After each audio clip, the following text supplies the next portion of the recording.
this tweet from Anthropic: "We've identified industrial-scale distillation attacks on our models by DeepSeek, Moonshot AI, and Minimax." So Anthropic accusing several of the largest Chinese labs of a distillation attack. Now, I've never heard of it as called a distillation attack before, but we're going to look into what that means. This meme, I think, is quite apt here. DeepSeek coming along saying, "Let me explain," and Anthropic saying, "There's nothing to explain. You're trying to kidnap what I've rightfully stolen." So what is happening here is the Chinese labs are distilling. They're creating smaller versions of Claude and releasing them as their own models. This is what Anthropic are saying. Of course, Anthropic have kind of done this to the whole of the internet and all of the books and all of the copywritten material out there, in the same way that OpenAI and Google and all of these large models have. They have got the whole of the internet and they have distilled it down into their large language models. What these Chinese labs are supposedly doing is doing a distillation attack and replicating all of that work. So we have thieves stealing from robbers, but we'll get to that in a moment. So let's have a look at what's happening, what distillation is, what Anthropic are claiming the Chinese labs are doing, whether or not we think they're actually doing it. I think there's good reasons for hesitancy here, and what this means if it's true, what this means if it's not true, because there's a couple of different ways this could go. It's a very interesting topic, but first we need to know what distillation is. So basically, distillation, I'll pull up a picture. It's a rubbish one. There must be a decent picture. So in distillation, what we do is we ask lots of questions to a model like ChatGPT or Claude, and then we get the answers back from that model. This allows us to know how a particular model answers certain prompts. We can take those couplets, the prompt and the response, and use those to train a new model. We have training on the responses of a teacher model. We have a teacher model and a student model. This is a normal and valid way of creating models. Often we will use this to distill a model for putting on a mobile device. We'll create a smaller version we can use on mobile, or anywhere we need our inference to be faster. We don't necessarily need it to be as good, but we need speed and we need it to be low cost. So distillation is a very normal way to train models.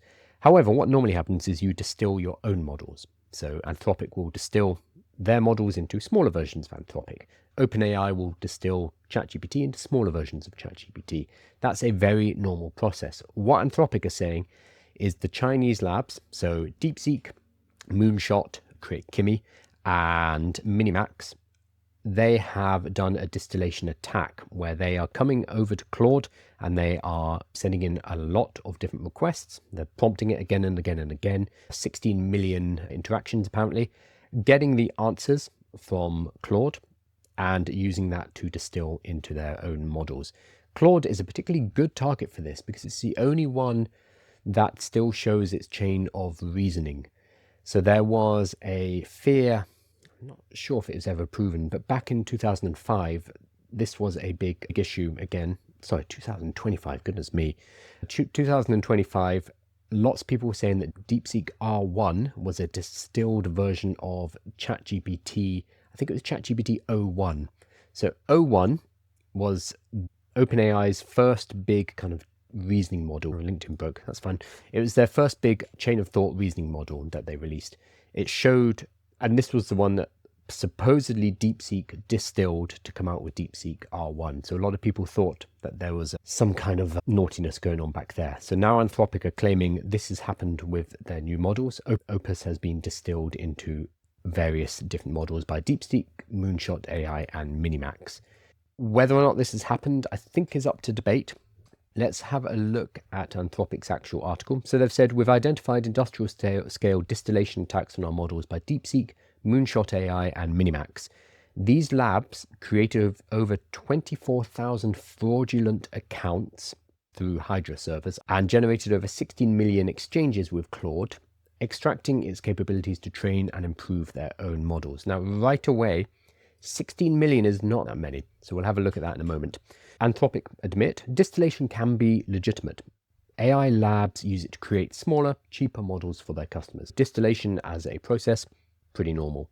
It's when we ask a bigger model, lots and lots of questions, the teacher model, we prompt it again and again and again, we get the responses from it, and we use the prompts and the responses to train a smaller model. Totally legit.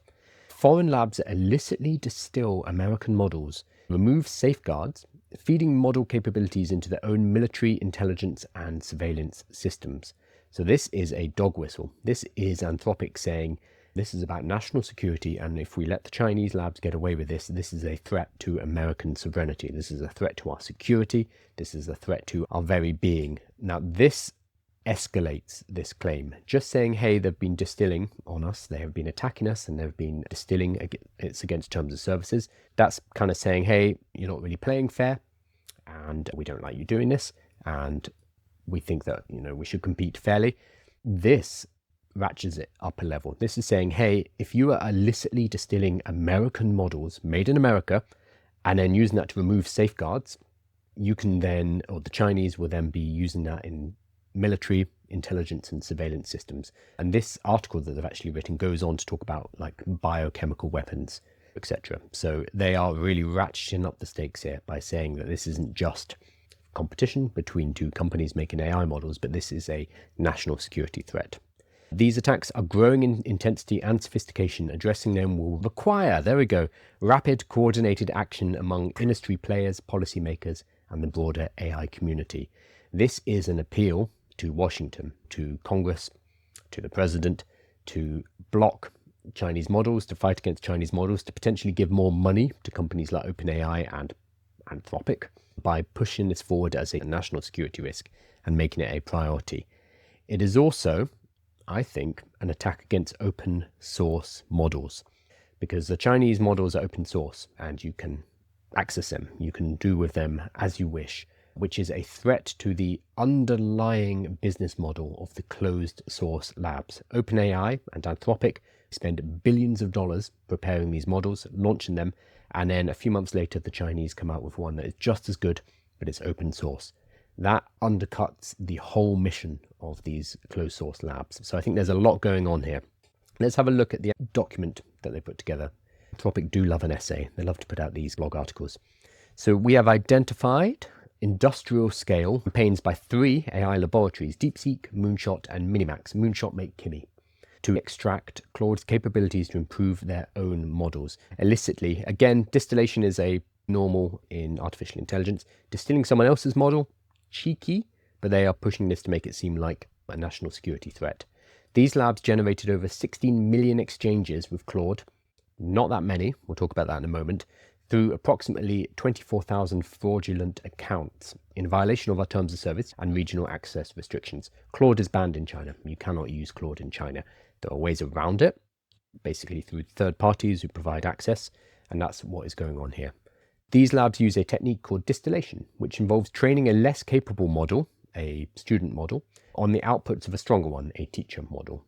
Distillation is a widely used and legitimate training method. I'm glad that they recognize that. For example, frontier AI labs routinely distill their own models to create smaller, cheaper versions for their customers. But it can also be used for illicit purposes. Competitors can use it to acquire powerful capabilities from other labs in a fraction of the time and at a fraction of the cost that it would take for them to develop them independently. This was the accusation against DeepSeek, saying previously, back in 2025, saying that they distilled ChatGPT's O1 model to create DeepSeek R1, apparently. These campaigns are growing in intensity and sophistication. The window to act is narrow, and the threat extends beyond any single company or region. Addressing it will require coordinated action amongst industry players, policymakers, Washington, and the global AI community. They are definitely pushing for regulation. They're pushing for probably more money to be sent to Anthropic to fight this. They are pushing against open source models in general. Somebody in comments is saying, funny thing, Kimi called itself Claude in my chat the other day. A few people have noticed this, that Kimi, if you ask Kimi, like, hey, who are you? Tell me about yourself. Sometimes it will say, hi, I'm Claude.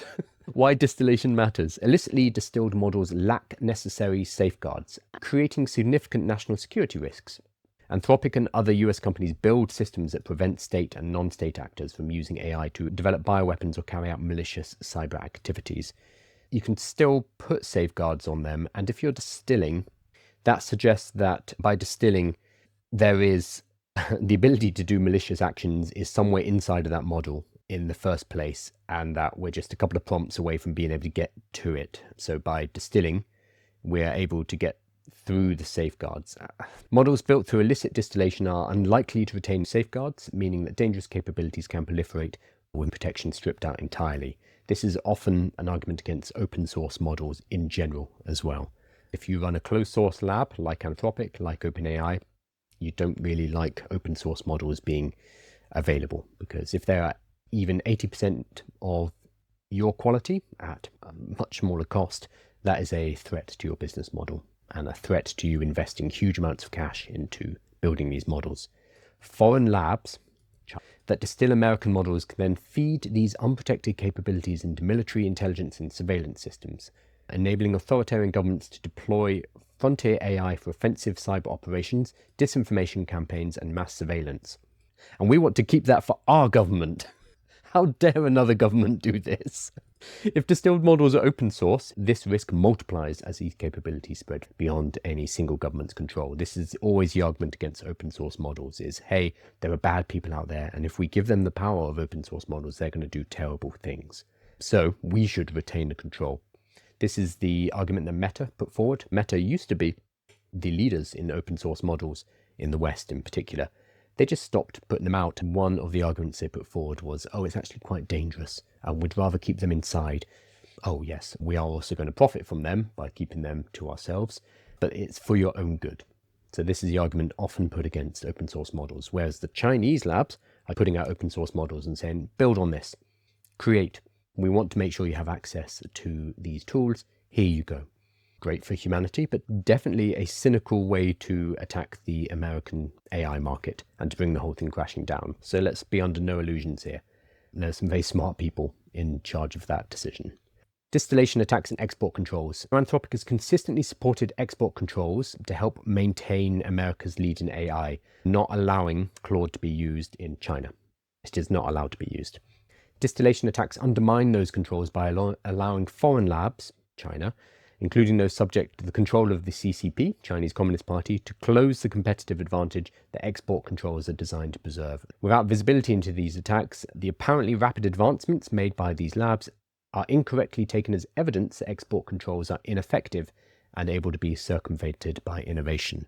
If they're right here, if Anthropic, if we believe them, and believe that these models are being distilled, and believe that the Chinese can't actually do this themselves, this would explain why the Chinese models tend to be around 6 months behind, because it means they're not actually innovating, but instead they are distilling and they're working on the efforts of OpenAI, they're working on the efforts of Anthropic, and basically distilling and using them moving forward. And if that's true, that means there is less of a threat, because the Americans will always be about 6 months ahead if the Chinese are unable to actually push forward. Because by definition, when you distill a model, you are never going to get a more advanced model. It's always going to be a smaller, lighter weight version of the larger model. That's just part of the way the mechanism works. So model distillation means you're basically getting rid of a lot of the chaff. You are filtering out that chaff and you're just retaining the gold. You're retaining the good parts of that model, but those good parts will not increase through distillation. So in the same way with whiskey, you're just kind of intensifying it, you're making it more distilled, but you aren't necessarily able to add more alcohol over time. So I'm mixing a lot of metaphors here. So the limitation, shake and stand. Distillation extracts existing value, like gold, from the noise, sand, to create efficiency. It cannot create new intelligence greater than the teacher. So you don't necessarily get more gold. All you've done is just removed the sand from around it. If that's the case, then the Chinese are not actually able to overtake America without their own innovations. If that's the case, that actually decreases the alarm that Anthropic are putting forward out here. In reality, these advancements depend in significant part on capabilities extracted from American models, and executing this extraction at scale requires access to advanced chips. Distillation attacks reinforce the rationale for export controls. Restricted chip access limits both direct model training and the scale of illicit distillation. Although you could probably distill outside of China. Don't see why you'd have to do it inside of China. What about Sesame? Oh, Sesame AI, sorry, not Sesame Credit. So what I think is really interesting here is they then go on to talk about what's been going on, what's been distilled. DeepSeek is the number one item here, but there are only 150,000 exchanges between that were used in the distillation. And then we go down a bit. Moonshot apparently had 3.4 million and Minimax had 13 million. I don't really know why they're starting with DeepSeek. Maybe because people know it and they know it's a Chinese model and it's a bit more scary sounding. But 150,000 exchanges is not that much. I'm surprised they're able to distill based on this. So an exchange, when I prompt a model, I put in my instructions, the model will then work out what it needs to do and the tasks or the tool calls that it needs to do. And then the model will go off and do the work and then return the work to me. But between me putting in that initial prompt and receiving my answer, there are multiple exchanges. Information is going back and forth. The large language model is being requested multiple times. It means, yes, 150,000 might sound like a lot, but that could potentially be a few tens of thousands of prompts, which is not that many. So you put in a prompt like update the homepage, there will be a tool call, then that will send it back to my local coding agent, which will then send out another exchange to the large language model that will do some work, send it back, etc. There'll be many exchanges, maybe 10, maybe 20, maybe 50 exchanges before it actually comes back to me with a final response. And if you use Claude Code, you can see all of these exchanges happening in real time. So 150,000 doesn't seem like that many. I would not be that surprised if an individual could reach that number in a week or so. So to me, this 150,000 seems out of whack with what they are claiming and state-sponsored bioterrorism and surveillance and stuff. That's just not that many. So then we go down to Moonshot AI, and then the order of magnitude shoots up. So this is Kimi. This is over 3 million exchanges. Minimax is over 13 million exchanges. Now with Minimax, we need to be really careful because Minimax actually had Claude available. So if you went into Minimax, it's gone now. I checked it this morning, but if you go into Minimax agent, see this auto bar, it has Gemini, it has Minimax M2.5. That used to have Claude in there. You used to be able to call on Claude. So Minimax actually had a deal with Claude and they were piping through Claude models inside of Minimax. So I would wonder if any of these exchanges are related to that, in which case that would explain why it's a much larger number. But that was a deal that they had with Anthropic. So I would be surprised if Anthropic had included that in their count, because that would be very much artificially inflating that number. It has now disappeared for good reason, because they're accusing them of espionage, basically. We did used to have Claude in here, strangely. And then the final one is Kimi. Somebody in chat has already said that sometimes Kimi refers to itself as Claude. So that is a bit of a smoking gun. And we have 3 million exchanges here. So Moonshot Kimi models employed hundreds of fraudulent accounts spanning multiple access pathways. Varied account types made the campaign harder to detect as a coordinated operation. We attributed the campaign through request metadata which matched public profiles of senior Moonshot staff. In a later phase, Moonshot used a more targeted approach, attempting to extract and reconstruct Claude's reasoning traces. Potentially. The fact that it calls itself Claude is a big giveaway here. But altogether, these number of exchanges are not that huge. I watched a video by Theo. He's more aggressive on this. He says, I'm pretty confident this is a lie. He runs T3 chat, which allows you to access multiple large language models. He pulls up his data during this video, showing you how many exchanges are going through his routers, through his servers. Even on his relatively small, compared to these companies, piece of software, he's seeing about 4 million exchanges per month coming through this. So these kind of numbers are not that wild. He also points out that this could be benchmarking. So using Claude in benchmarking and benchmarking against it, because these numbers, again, are not the kind of numbers we'd expect to see if this was a full-scale attack. So Theo goes a bit further and he says that basically Anthropic are lying, a lot more aggressive. What I will do is put this in the newsletter so you can watch Theo's video as well. I think Anthropic are not necessarily lying. I think they're certainly blowing this up to make it something much larger than it is. We know distillation happens. Distilling on your competitor's model is cheeky. But to blow it up and call it a national security threat and to ask for policymakers, that's Washington, and the global AI community to come together and help you fight this, I think is pushing it. I think they are trying to raise money by making this an America versus China narrative. I think they're trying to get more concessions from the US government and potential aggression against the Chinese AI labs. I think they're also trying to push back on open source by pushing this narrative that open source is dangerous. As soon as you open source or allow the Chinese to do this kind of stuff, the ultimate goal is going to be biochemical weapons, malicious cyber activities, the fall of the American government. I think that they are using this as a dog whistle to push a narrative, because when you look at these numbers, it's kind of amateur hour here, especially if we wonder about this Minimax and the fact that they used to have Claude inside of their tool officially. So it's complicated, and we will find out what is happening moving forward. I think one thing that we definitely need to talk about, though, is the irony here. So Claude, Gemini, ChatGPT, all of them, none of them are free of this. They trained on public data. They scraped the internet. They also trained on things like Anna's Archive. Anna's Archive is the largest truly open library in human history. There are 300 terabytes. This has every single book that you could ever want on here. This has all of the scientific papers, etc. Probably shouldn't show this on stream, but I'll get rid of it. So scraping Anna's Archive, or even buying Anna's Archive. Apparently some people got caught trying to license it so they could get faster download speeds.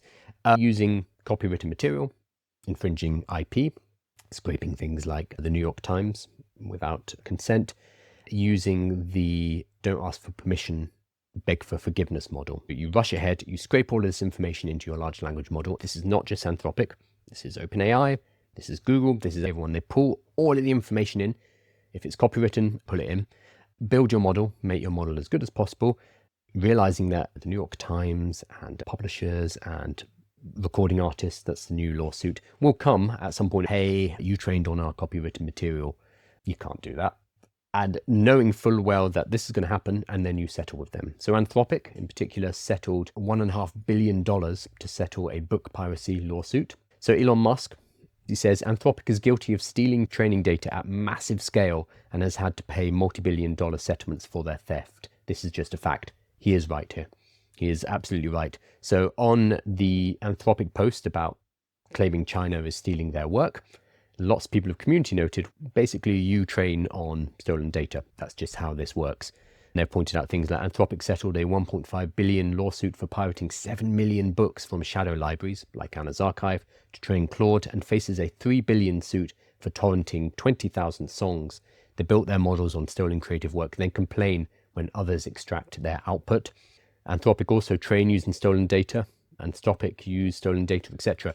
And they have settled on this. So they settled a $1.5 billion suit, which is basically saying, yep, you caught us. This is the don't ask for permission, is beg for forgiveness. And all of the labs do this, not Anthropic. We've seen deals between most of the major labs and publications like the New York Times with Reddit, which they all scraped. And then eventually when they got caught, they're like, okay, let's cut a deal. And again, we see this pattern. So there is an irony here that these frontier labs are very happy to use other people's data to build their own large language models. They're very happy to use intellectual property, to use copywritten material. But then when a Chinese lab comes along and copies their homework by using a distillation method, then, oh no, gosh, no, our work, our intellectual property, our data is sacrosanct and you're not allowed to do that. You can see the irony here. People argue, well, it's not actually the same, but it's not that dissimilar, let's be honest. So that's why it reminded me of The Princess Bride. You're trying to kidnap what I've rightfully stolen. This is basically robbing bandits. So we do need to recognize the irony. I'm sure people will say, well, it's not the same for these reasons. And I'm sure Anthropic have written many very good essays about why training on intellectual property is actually fine for these reasons. But it's not that dissimilar, let's be honest. We will find out what's going on with this. I think there's going to be more investigation into these claims over how much was actually stolen. We haven't heard anything from the Chinese labs. I don't know if we will. I'm sure this will pop up again if and when the new DeepSeek model comes out. There are rumors that it's nearly here and it would be extremely good. Remember that last time DeepSeek released a model, R1, back in early 2025, it caused a lot of fear in the American markets because suddenly the Chinese had created something that was pretty much just as good as the best American models, but supposedly at a tiny fraction of the cost. We might see that again in the next couple of months when DeepSeek released their new model. And we're already seeing it with things like Minimax. So Minimax and Kimi, fantastic models. Minimax also, if you are interested, where's the agent? Terrible website. Pull up the Minimax agent. They have, here we go, Max Claw. So you can do a one-click setup for OpenClaw. So whilst a lot of the American labs, especially Anthropic, have said absolutely not, and they sent a cease and desist to the OpenClaw founder, the Chinese labs are saying, yeah, sure, come on, we'll help you get set up with OpenClaw. We think this is a cool project. They're playing a blinder of a game. Obviously, this is still developing. We will see how it pans out. I will put in the newsletter Theo's video. He's a lot more aggressive about this. People are in the comments saying, I have the feeling you have a deal with OpenAI. In his defense, Theo has always been very anti-Anthropic. He does not hide that. He's very clear he doesn't like them and he doesn't like what they're doing. So this video, take it with a pinch of salt, but the evidence that he presents and the argument that he goes through is very compelling. I will include that in the newsletter. If you are not signed up for the newsletter, head to aiwithkyle.com. You'll get free courses, a catalogue of all my playbooks, the daily update, as well as the edited YouTube video. So you get a whole bunch of stuff. That's all at aiwithkyle.com/join. Before I forget, I'm also giving a webinar on Thursday, AI Workshop Masterclass.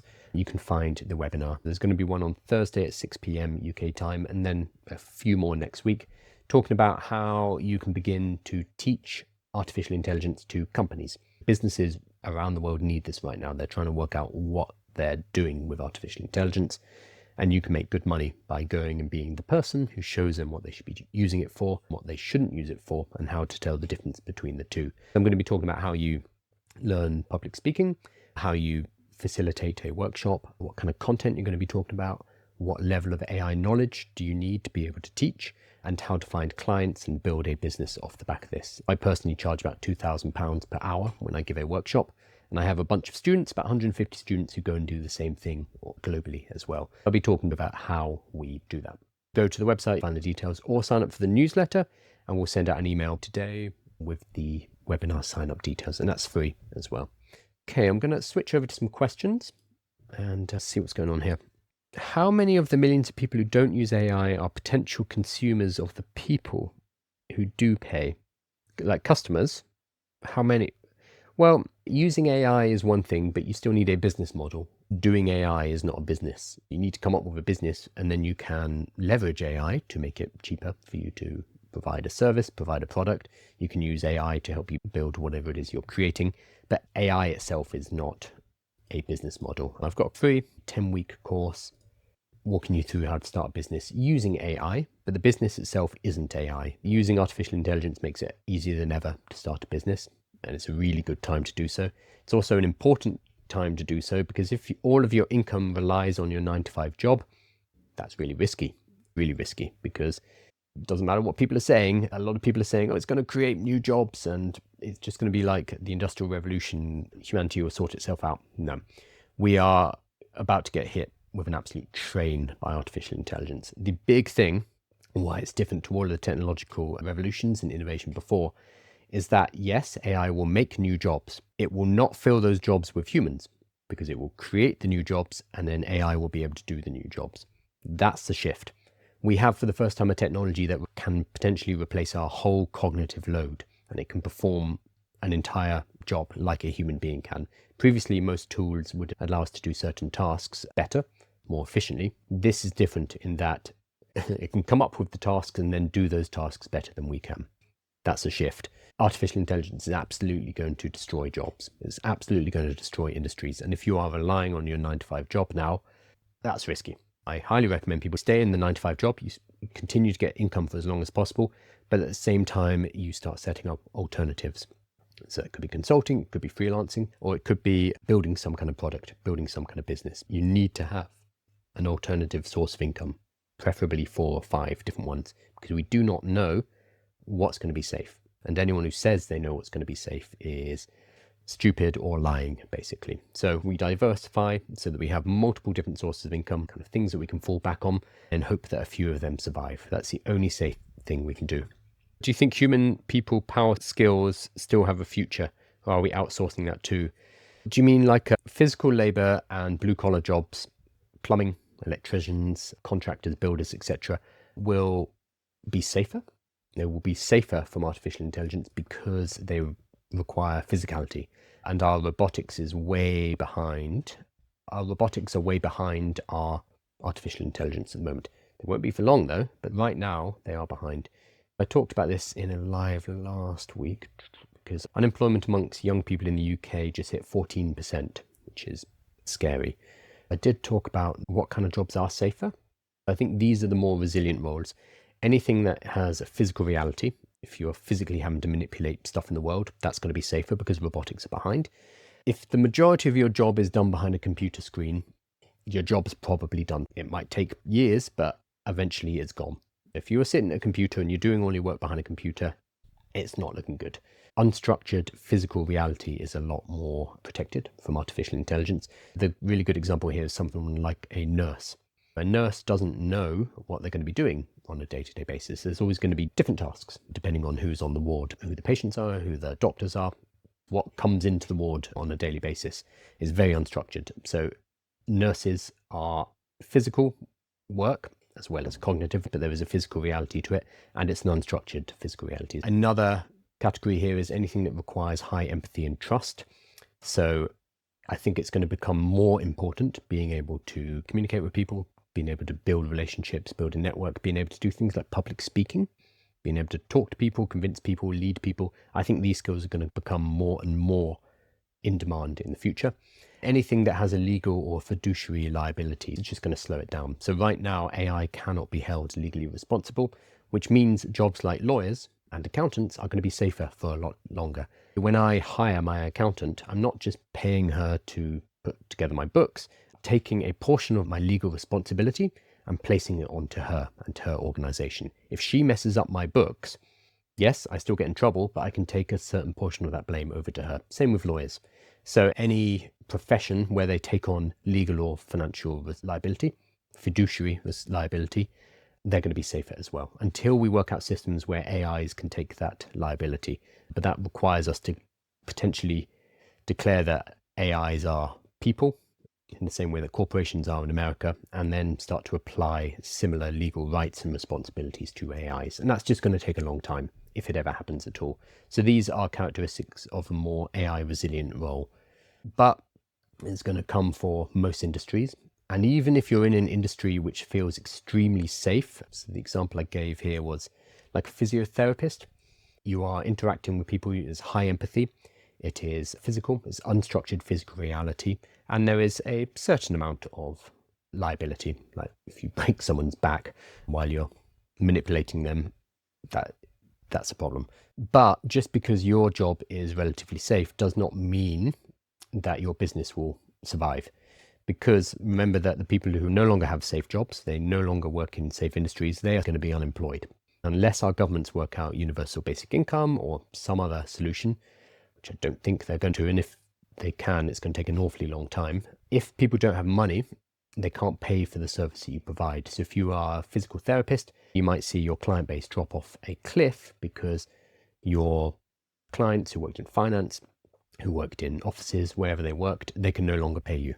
So even if your particular role is protected by these different characteristics, it doesn't really matter if the rest of the economy is in the shitter. We all need to get ready right now because it's coming. This is me trying to wake people up to the reality of we cannot just sit back and wait and see what happens. We cannot rely on corporations like Anthropic and governments like the UK government and the American government to guide this in a direction that is beneficial for all of us. We need to take responsibility and take action ourselves and not rely on them because they're not competent enough to be able to shepherd us through this. It's kind of up to you.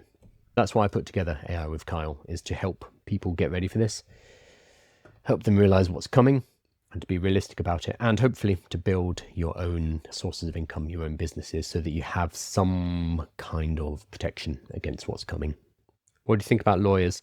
I actually addressed this previously.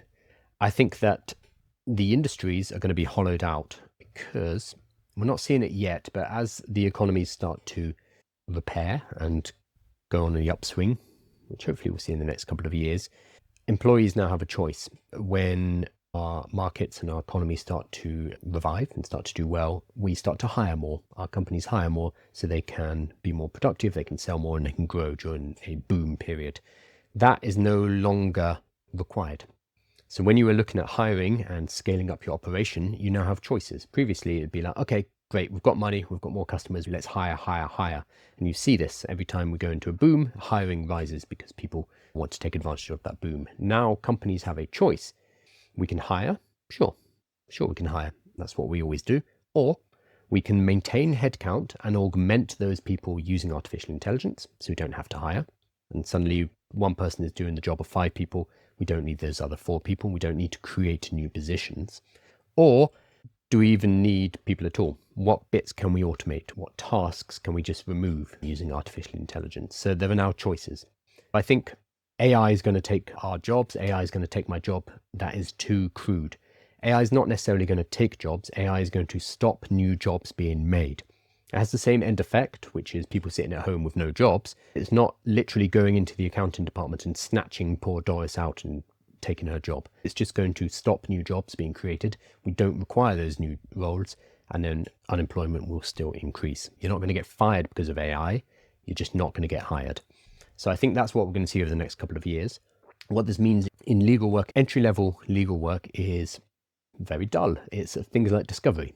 It is going through huge amounts of documentation, legal precedents, and finding patterns and helping to put together a case based on the patterns that you find within that large corpus of documentation. What's really good at that? Artificial intelligence. We'll see that grunt work at the bottom of the pyramid in law, but also in finance, in many professions. That grunt work will get chopped out. We don't need humans doing that grunt work if we can just give it to an AI and get an answer that is 90% as good. That means that we stop hiring at the low levels because we don't need as many people doing that grunt work. And then that leads to this position where we are hollowing out the bottom of the pyramid. That starts to collapse in on itself because we're not hiring as many. But that means there's less people to progress up the pyramid. And you end up with something that looks a bit like this. This is the population graph of Japan. And can you see how this is narrowing at the bottom? And you get this precarious looking shape, and then eventually upside down pyramids. In the case of a company, what's the point about having most of your workers in senior positions, in leadership positions, when they don't really have anyone to manage? And that's when you crush it all. I think this is what we're going to see. And I see the argument against this being like, well, firms won't do this to themselves. They won't not hire because they know that 20 years down the line, this will collapse the whole firm. Or if they're all doing it, it will collapse the industry. This depends on people taking the long view, and the people making the decisions are leaders who are going to be retiring in 10 years. If they can save some money right now by not hiring as many juniors, by using artificial intelligence, even if the AI is not good enough, they're going to do that because they don't care what happens to the firm in 20, 30 years. So I think that's what we're going to see happening at a lot of companies and industries, with the bottom getting knocked out, creating this uneven pyramid, inverted pyramid, and then collapsing. It's really hard to progress up. One, there are no jobs, but if you do get a job, if you are not doing the grunt work, if instead it's you doing the grunt work of 10 people using artificial intelligence, you're robbed of your learning. So you don't get the friction of learning how to do the task. Basically, the old way of learning something meant you had to make a lot of mistakes. You had to get things wrong. You had to follow dead ends. You had to be corrected and put back on your path. You no longer need to do that now because we can work with an AI and get to an answer very quickly. And that takes the learning away from us, which means that if you are a junior, you can no longer cut your teeth on that basic work because it's inefficient for you to do so, but that robs you of the learning as well. I think the problems are going to be more insidious. It's going to be quieter. It's not the kind of big Skynet AI dystopia, but instead it's just going to be a chiseling away of entry-level jobs. And then that's going to flow up over the next 5, 10 years, 10, 20 years, and eliminate industries entirely. When will blue-collar jobs be taken over? This is a question on YouTube. When robotics catches up. And robotics is behind at the moment. But let's see how much a Unitree robot costs us now. I love at the top, the categories on the Unitree website are robots, human, industry, fitness. Let's have a look at the human. So we've got humanoid robots, H2, the R1, G1. So I think H2 is the newest one, right? I can't even tell if that's real anymore. Let's see how much it is.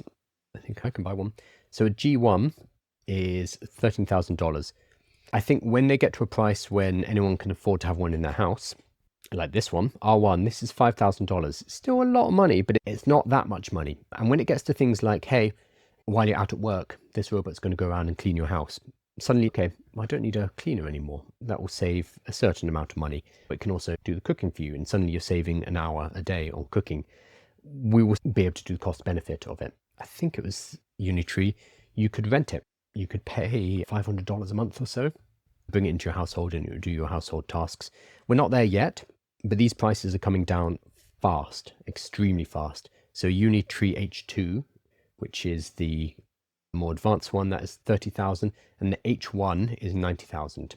Out of budget for most people on a daily basis, but getting cheaper and cheaper and cheaper and cheaper and cheaper. All of this has come from China. Boston Dynamics, fantastic, but the Chinese companies have the manufacturing capabilities to actually make this a reality.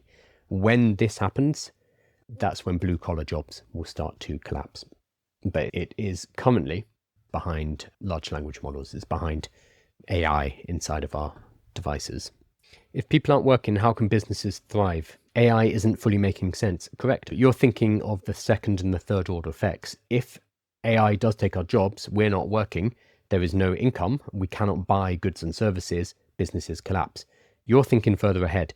Most businesses will not think that far ahead because they're thinking about the next quarter, they're thinking about the next year, they're thinking about retirement. There's also the fact that they don't have a choice.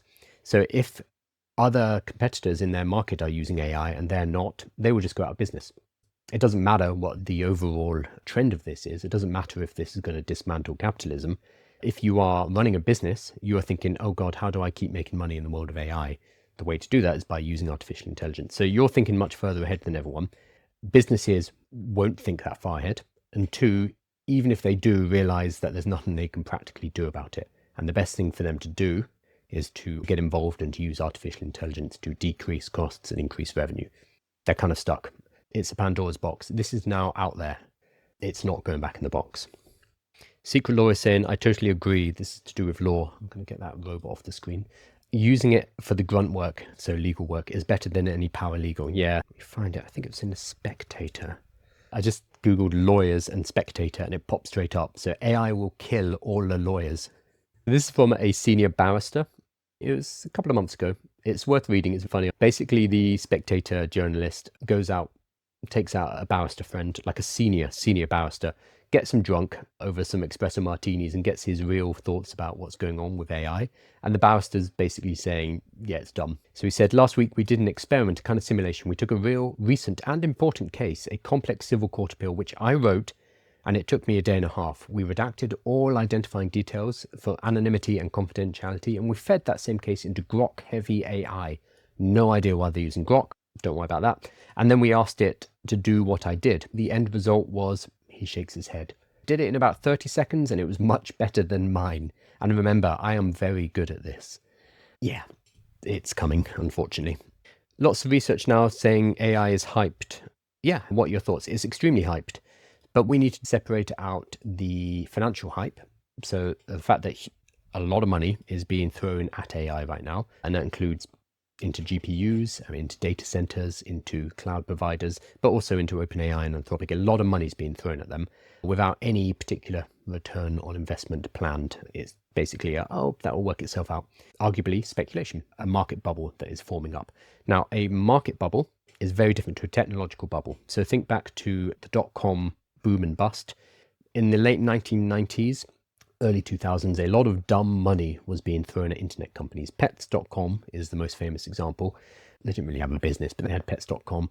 Money was thrown at them, huge amounts of money. I think they bought a Macy's Day Parade balloon. They just spaffed all the money on stuff without actually having a working business.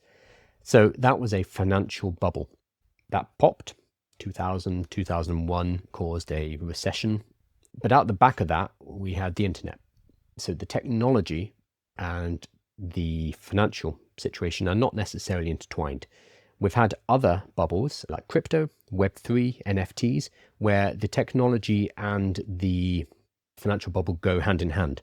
So a lot of people get really excited about it. The prices of Bitcoin or NFTs go up and up and up and up and up and up. And then they crash when people realize that, okay, we haven't actually found a use for this technology. That could arguably, depends on what you think about crypto, but that could arguably be a financial bubble and a technological bubble. Internet of Things is another one, or the metaverse. Lots of dumb money was spent on it. Meta, or Facebook renamed Meta because they're like, this is the new thing. and it never came to anything. So both the technological and the financial bubble popped. I think AI, generative AI, large language models, is going to be much more like the internet than it is like NFTs. The reason being that a lot of people are using it already on a daily basis, whereas something like blockchain was a problem looking, it's a solution looking for a problem. Quite an elegant solution, but there weren't enough people out there who needed it. Whereas generative AI, ChatGPT has a user base of 900 million people, about a billion people, 16% of humanity in 3 years. That's not just because it's hyped, it's because people find it useful on a daily basis and they're using it on a daily basis as a tool. That makes it much closer to the internet than to NFTs, because normal people, a billion people, are using it on a daily basis. So yes, we'll probably see a financial correction. Yes, we'll probably see a crash. The Chinese and the whole thing we were talking about today is connected to this. I'm sure China or Beijing would love it if the American financial bubble around AI popped. That'd be fantastic for China. Thank you very much. But we're still going to be using AI because it is too powerful and it's too useful. So I think it's overhyped in the financial sense, underhyped in the practical sense. So what will economics look like if it's going to change the capitalist model of UBI? We don't know. I don't trust any of the governments to sort out UBI, personally. There isn't enough money anyway. So where are they going to get the money for UBI from? I know there's been a number of experiments, I think 160 odd experiments, mainly in Northern Europe, Finland, Sweden, Norway, etc., where UBI has been shown to work. Rolling that out on a large scale, I don't see the practical way to do that when our governments already don't have any money. But I'd love to be proven wrong. I just don't see the UK government, but I'm sure it's the same in America. I just don't see our current set of rulers being able to pull that off with any degree of competency and without sticking their hands in and stealing all the money. I think UBI is a wonderful idea, but as long as we rely on the governments to provide that for us, I don't think it's going to happen. Governments are burying their heads as it's a hot potato and political suicide to be open about it. We're only going to start talking about UBI when it's too late, when everything's collapsed. And then at some point, some brave soul will be like, we should probably look after our people, work out some way to make sure people can eat. It will only happen after the collapse. Anyone up front will become a pariah for talking about it. I don't think they have enough long-term thinking to be able to deal with this. This is where China is very good. China is very good at thinking in the long term. They set out a plan. It might be decades in the making, and they will just get on with doing it. That's why things like sustainable energy, they're about to become able to fully sustain their electricity requirements based on sustainable energy, while we faff around over 1 or 2 wind farms. Things like railways, the number of railways built versus to Europe. Like if you're in Britain, you know we've been trying to build 1 railway for the last 10 years or so, more than that, and we can't manage that. In that same time, China's built thousands and thousands of kilometers of good railway too. I'm not sure if I'll be able to find it. No, this is raw material. But they're very good at putting out a plan. Oh, here we go. This is from the People's Republic of China. Length of high-speed rail connections in commercial operation by country. So China has 45,000 kilometers of high-speed rail. Japan has 3,000, so they overtook Japan's high-speed Shinkansen a long time ago. US, this is coming from the People's Republic of China's Facebook page, so let's take it with a pinch of salt, but their ability to plan and execute big-scale projects far outstrips anyone in the West. Being able to deal with things like UBI, what does this artificial intelligence mean? I have more confidence in their ability to work that out than over our governments right now. China has every child learning and using AI. UK can barely open a folder. Yeah. So I was in Beijing last year. I used to live in Beijing and I speak Mandarin. And I went to my favorite bookshop in Beijing. And the front, when you go into a Waterstones, Barnes & Noble or whatever it is, they always have the bestsellers, the books that you should be reading at the front of the store. Went in, it was all DeepSeek books. It was all, here's how to use DeepSeek. Here's how to use DeepSeek for your work. Here's how to use DeepSeek for, your personal life. Just piles and piles of DeepSeek books. They were also at the counters. So it's like, oh, why don't you just pick up a quick DeepSeek book? They take it very seriously. And whilst I was there, got lost I was looking for a particular hot pot restaurant. Couldn't find it on the map. I talked to an old lady, she's probably 70 or so. And I asked her for directions. And she had this thick Beijing accent, which I struggle with sometimes. It's very, it's a cool accent, but she had this thick accent. So I was having real trouble understanding her. And then she's like, okay, don't worry. and she pulled out a telephone, and she didn't go to a translate app or anything. She went straight to DeepSeek and basically put in, hey, this young man is looking for this restaurant. Can you tell him where it is in English? And it translated. So this was a 70-year-old woman who was using DeepSeek just after it had come out as well, because DeepSeek was 2025, early months.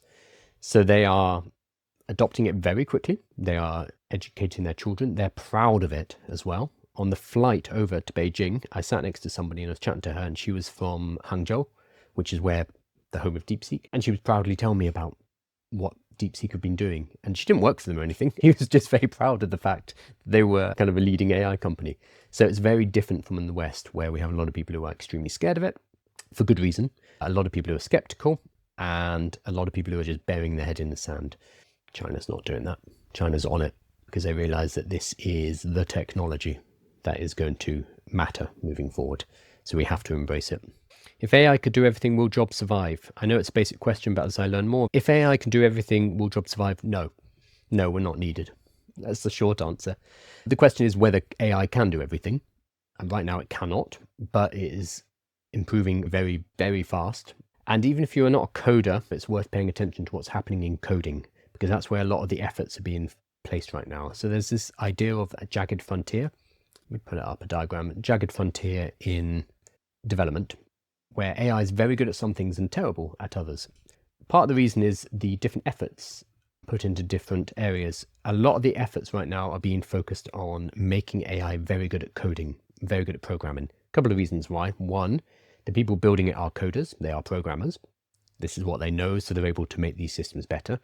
Two, making AI coding tools makes it easier to make better AIs in the future. So for example, Codex 5.3, the final version of Codex 5.3 was built using an early version of Codex 5.3. So we get this recursive self-learning loop.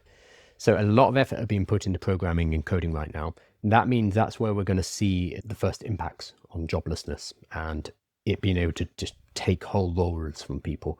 It's basically the canary in the coal mine. So even if you're not a coder, it's well worth paying attention to what's happening in that sector, because that's going to be coming to other sectors later. It's just the attention of the AI companies has not been turned on the other industries yet. The other thing is they are betting on being able to improve the model until you have something close to AGI, artificial general intelligence, or maybe get AGI.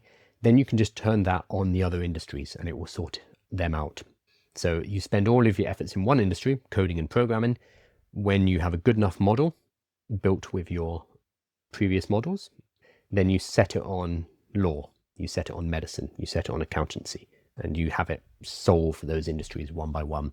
So pay attention to what's happening there, even if you're not a coder. It is very, very important because it is a preview of what's going to happen in other industries later. Who's going to command AI and profit from it? Well, the corporations. It's going into the hands of 4 or 5 people who are going to profit from it immensely.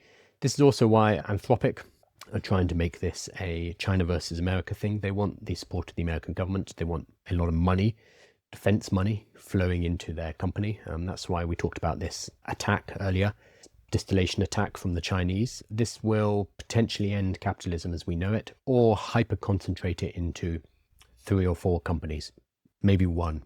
It might be winner takes all. It might be that Google just sucks everything else up. We're in a precarious position, let's put it that way. I think capitalism won't necessarily vanish, but it will change. Probably not for the better. Ellen says, you're so correct on all this, Kyle, and you're the only one I know talks about it. Thank you. I think other people do. I think it's helpful that I'm not American, but I'm not Chinese, but I've lived in both these places. So I lived in Beijing for 2 or 3 years. I've lived in New York for 3 years, California and Texas. So I've lived in both of these places, but I'm obviously not from them, from the UK. So I think I'm able to step back a little bit and see what both of these sides are doing. I'm also, like a lot of Europeans, I know enough to understand that we're out of the game, basically. Britain and Europe, or Europe as a whole, we're out of the game. We are not part of this. This is a 2-horse race. This is America and China, and that is it. Whereas I see a lot of people, especially on LinkedIn, who are like, yeah, we're going to bring back European sovereignty in the AI race. It's like, what are you talking about? I think being British, but having lived in China and America is quite a useful perspective for what's happening right now, because it is between the two of them. Sungmin says, what should everyone focus on? We don't know. We do not know what's going to be safe moving forward. So what you should do is you build up as many revenue streams as you can. You set up your own business, you set up multiple businesses. It's quite easy to do now with artificial intelligence. I've built a free course, which is on aiwithkyle.com, AI business course, which takes you through how you do it. AI itself is not a business. You need to come up with something that's actually valuable, and then you can use AI to help you get it started quickly. This is a free course. You can find it on the website. It's very detailed. This is 100,000 words plus, walking you through how you would find a niche, starting your distribution channels as early as possible, validating business ideas, then vibe coding using artificial intelligence to build a proof of concept, a minimum viability product, then working with your audience, working with the people that you're talking to refine that. So we need to make sure we have market demand. Going on to talk about marketing, how you take payment, how you grow, selling. That's all free. It's a weird time because AI is going to be taking jobs, removing 9-to-5 work. Don't quit your job. Continue to get that for as long as possible.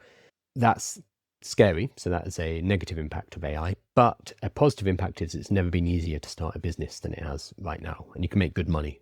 But it takes time. You need to get started with something. So what I'd recommend is, because we don't know what's going to survive over the next couple of years, diversify. Get a lot of different things on the go. I personally have about 5 or 6 different revenue streams because I know one of them might be eliminated overnight. Suddenly that's gone. So for example, I write this newsletter. So I do the live stream and then I convert the live stream into a newsletter.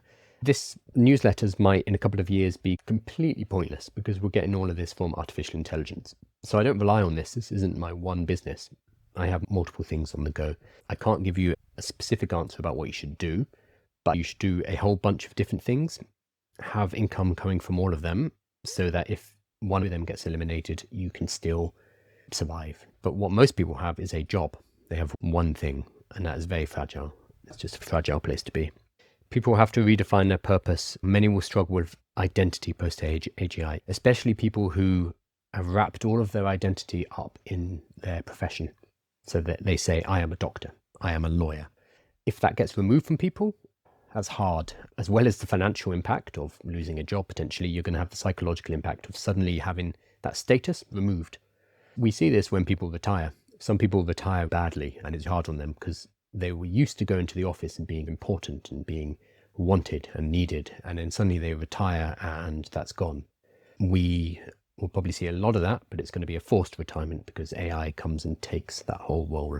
So you might have been a big hotshot lawyer, but if AI takes that from you in 10 years' time, yeah, that's a massive blow to your identity, to your status, to your ego. It's something that we need to redefine. Somebody was saying, what should I do? One thing that's going to be really in need over the next couple of years is career coaches or life coaches that focus on transition, that focus on change, that focus on helping people with big seismic movements in their status, in their identity. I think that's going to be a booming niche, sadly, and it's going to be well needed. How old am I? I'm 39. I look too young to have all that lived experience. I haven't even talked about the TV station I started. How did Europe miss the window for AI innovation? So it kind of didn't. Europe is really important to the foundation of all of this. So people like Geoffrey Hinton, Demis Hassabis are British. The problem is Google DeepMind, for example, was set up by Demis Hassabis. It was purchased by Google in 2014. You should watch The Thinking Game. It is a documentary on YouTube about the history of DeepMind. It's a really good documentary. They were purchased in 2014 by Google. And basically, DeepMind is the core of Google AI. It's the research lab. They were purchased for what at the time seemed like an insane amount of money, but is going to be probably go down in history in one of the best acquisitions of all time. So Google confirmed acquisition for a price reportedly between 400 million and 650 million. At the time, people were like, what on earth? This is a bubble. This is nonsense. Why would you buy this little scrappy team? This is absolutely ridiculous. That's an insane amount of money. Now, looking back, it's like, ooh, that was cheap. We've had Meta acquiring individual people for 250 million.